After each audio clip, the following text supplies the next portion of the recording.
Assalamualaikum warahmatullahi wabarakatuh. Perkenalkan, kami dari kelompok 4 yang beranggotakan Asri Retno Asih, Ani Herianti, Dia Eka Saputri, Lutfiana, dan Akmal Maulana. Di sini kami mendapatkan tugas dari mata kuliah Teknologi Penanganan Limbah. Kami akan menjelaskan mengenai manajemen bau dan gas. Sebelumnya, teman-teman harus mengetahui terlebih dahulu apa itu bau dan emisi gas. Bau dan emisi gas ini dikeluarkan oleh semua peternakan, baik unggas, babi, sapi, dan ternak lainnya, sebagai hasil dekomposisi manur atau pupuk dan bahan organik lainnya oleh mikrobia. Bau yang ditimbulkan itu adalah berasal dari amoniak yang dilepaskan oleh limbah peternakan. Seperti pada peta konsep, di mana degradasi limbah ternak yang dicampurkan dengan bahan organik akan menghasilkan gas berbau dan beracun yang dibantu oleh mikrobia. Nah, mikrobia ini sensitif terhadap perubahan kadar air, pH, konsentrasi oksigen, dan parameter lingkungan lainnya. Perubahan parameter itu dapat mempengaruhi bau dan gas buangan. Bila suhu turun, maka aktivitas mikrobia juga akan diperlambat sehingga bau dan gas akan berkurang. Emisi gas dapat dipengaruhi oleh rancangan ventilasi, manajemen praktis, rancangan, dan sistem penanganan limbah yang dipilih. Selanjutnya adalah kimia bau. Nah, kimia bau ini adalah berupa senyawa berbau yang berkaitan dengan limbah, yakni asam-asam alifatik, termasuk asam lemak, amina, amino, aromatik, sulfur organik, dan anorganik. Dekomposisi anorganik bahan organik dalam bentuk sulfuri ini dapat menghasilkan gas metana, karbon dioksida, amoniak, dan hidrogen sulfid. Bioseluri nantinya dapat dimanfaatkan sebagai pupuk dan pakan ikan. Dalam gambar di samping, yang bersumber dari biro.or.id dan Training Material of Biogas E-Technology International Training Workshop 2010, Yunar Normal University P102. Di dalam gambar ini menjelaskan pada bagian nomor 1, kotoran yang dihasilkan oleh peternakan ini akan masuk ke dalam ruang pencampuran, di mana di dalam ruang pencampuran ini selanjutnya akan dicampur menggunakan air dengan perbandingan 1:1. Setelah kotoran ini tercampur dengan air, selanjutnya akan dimasukkan ke dalam sebuah bak penampungan. Nah, di dalam bak penampungan ini selanjutnya akan terbentuk gas melalui fermentasi dan reaksi anorganik. Gas yang terbentuk ini selanjutnya akan dialirkan ke pompa-pompa milik warga yang selanjutnya akan dipergunakan sebagai biogas. Selanjutnya, ampas biogas ini akan terdorong masuk ke dalam outlet. Selanjutnya, akan dihasilkan bioseluri yang dapat ditampung pada slurry bag. Pada saat kondisi anaerobik, asam-asam organik itu akan dihasilkan seperti asam asetat, propionat, dan butirat.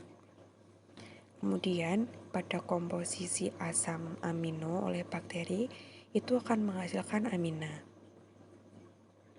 Senyawa yang paling berbau dan menyengat serta tajam yaitu metal merkaptan yang dihasilkan oleh asam amino. Bau ini disebabkan oleh gugus senyawa-senyawa radikal yang disebut osmopores atau osmofor, seperti CHO, CH2OH, CO2, COOH, OH, dan SH. Perbedaan persepsi bau disebabkan oleh osmofor yang berbeda seperti C2H5OH, etil alkohol berbau amis, C3H5OH, alil alkohol berbau iritatif, C9H19OH, nonil alkohol berbau sangat tajam. Senyawa yang mengandung satu atom oksigen seperti H2O tidak akan berbau. Namun, apabila oksigen digantikan oleh sulfur seperti H2S, maka akan menjadi sangat berbau. Kotoran dari ternak besar atau kecil dan unggas mengandung protein, asam amino, dan karbohidrat yang dapat dijadikan sumber energi oleh bakteri. Ketika bakteri memecah bahan organik, maka akan terbentuk senyawa berbau sehingga terjadi proses oksidasi biokimia yang menyebabkan bakteri akan mengambil atom hidrogen bahan organik dan memindahkannya ke penerima hidrogen. Untuk lebih jelasnya, kita akan melihat video tentang penanganan bau dan gas dari limbah peternakan. Kotoran sapi akan langsung diolah di dalam tempat penampungan bernama digester. Dalam digester, kotoran sapi bakal ditampung di bagian bawah. Seiring waktu, timbul reaksi fermentasi atau aktivitas anaerobik di dalam digester. Dalam waktu 3 hari, gas perlahan muncul dan kemudian ditampung pada bagian atas digester yang berbentuk kubah. Kandungan utamanya berupa gas metana dan karbon dioksida. Gas inilah yang bisa dialirkan dan langsung menjadi sumber bahan bakar. Pemanfaatan limbah peternakan menjadi sebuah biogas merupakan salah satu cara untuk mengurangi pencemaran lingkungan serta memanfaatkan menjadi bermanfaat dalam kehidupan sehari-hari. Tidak banyak masyarakat yang peduli dengan penanganan limbah. Setiap pelaku usaha seharusnya juga memikirkan cara penanganan limbahnya. Terlebih jika pelaku usaha di bidang peternakan.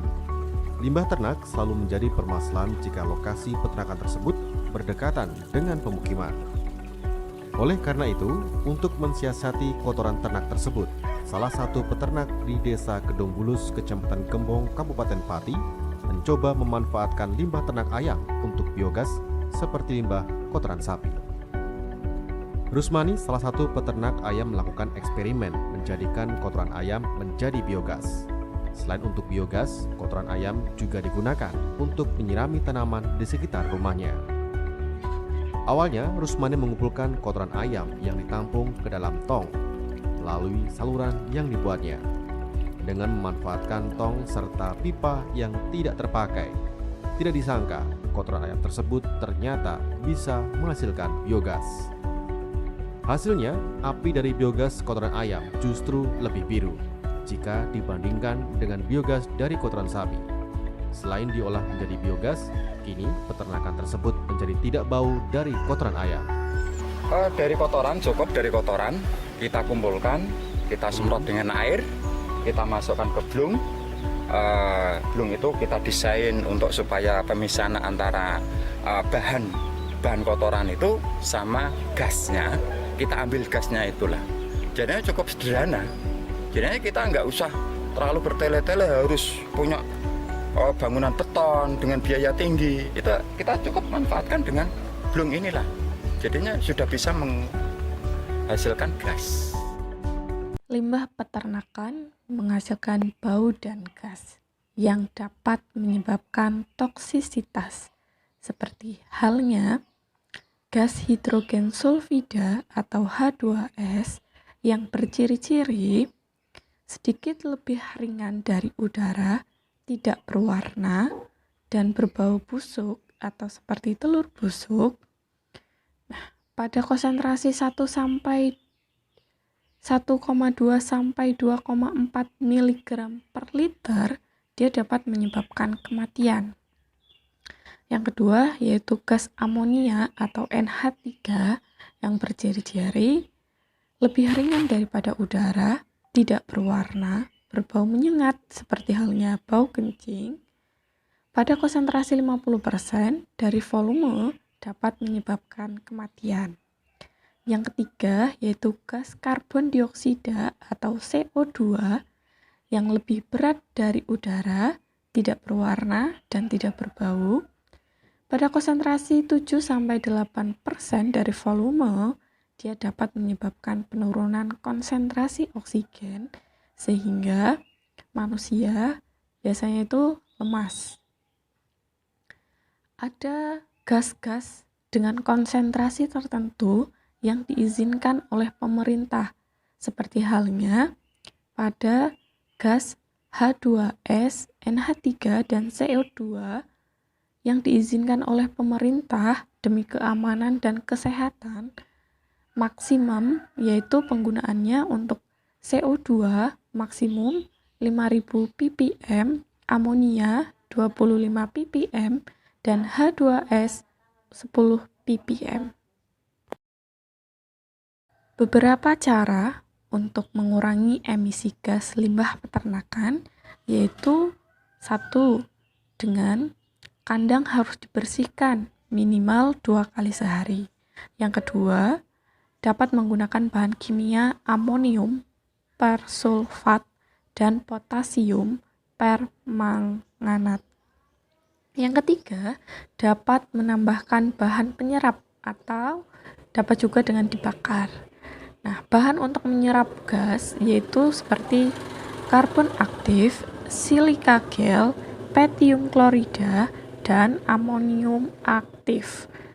Permasalahannya yang sering muncul itu kalau memanfaatkan itu adalah dapat menyumbat saluran filter oleh debu dalam jumlah yang banyak, sehingga penyerapannya tidak efektif. Yang keempat, yakni dapat dihilangkan dengan menggunakan ozon. Nah, ozonnya dapat diaplikasikan di bawah ventilasi. Pada dasarnya, pengurangan dan penanganan emisi gas atau bau menjadi kendala bagi peternak, karena biasanya itu memerlukan biaya yang lumayan besar. Sekian presentasi dari kelompok 4, kurang lebihnya mohon maaf. Untuk sumber sudah tertera di PowerPoint. Terima kasih. Wassalamualaikum warahmatullahi wabarakatuh.